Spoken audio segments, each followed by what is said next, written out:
L'hypersensibilité, c'est quoi? Tout simplement, c'est que nous, les hypersensibles, on reçoit les informations dans notre cerveau d'une certaine façon.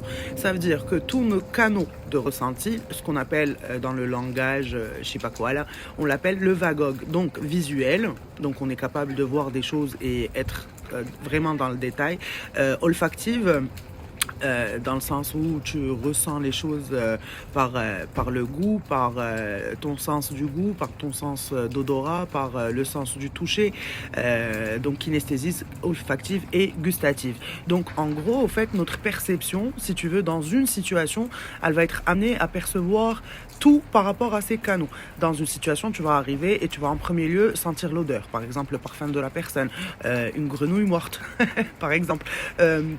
Ensuite, tu vas comme passer au scan. Tu es très visuel, tu vas comme tout passer au scan. Ça va rester dans ta tête, même des informations dont tu n'as pas forcément besoin. Ils vont être enregistrés. Ensuite, ça va être l'écoute, au fait. Les moindres bruits, comme là, par exemple, il y a une voiture qui passe. Les petites gouttes de la neige qui est en train de fondre. Et le soleil que j'ai dans la face. C'est toutes des informations, au fait, que tu reçois simultanément. Et des fois, ça peut être très envahissant. Et ça encore, je ne suis devant personne. Si j'étais devant quelqu'un, il y aura encore le facteur qu'on appelle intuition ou ressenti kinesthésique qui peut être dans le toucher, mais qui peut être aussi par rapport à la vibe de la personne. C'est pour ça que les hypersensibles sont capables de sizer les gens très très vite.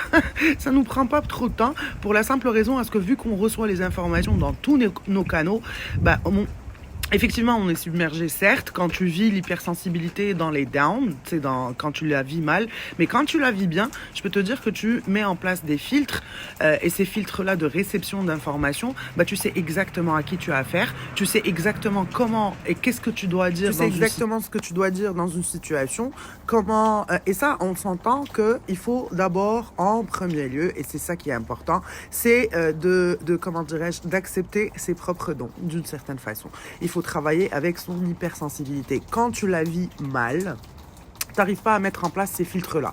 Et quand tu n'arrives pas à mettre en place ces filtres-là, des fois, tu peux te sentir dupé parce que tu fais confiance, parce que tu es naïf, parce que tu veux voir le meilleur de chacun. Un hypersensible veut tout le temps voir le meilleur des personnes. Mais c'est pas forcément vrai. Parce que quand tu places tes filtres, au fait, tu es neutre tout simplement et tu commences à voir la personne comme elle est ou la situation comme elle est. Donc, tu développes comme une certaine perception à 360 degrés, quand toi, tu arrives à te détacher de la situation sans avoir à mal la vivre ou mal à la gérer. C'est pour ça que c'est important que l'hypersensible en soi reprenne son pouvoir et surtout qu'il commence comme à gérer mieux les informations qu'il reçoit pour pouvoir être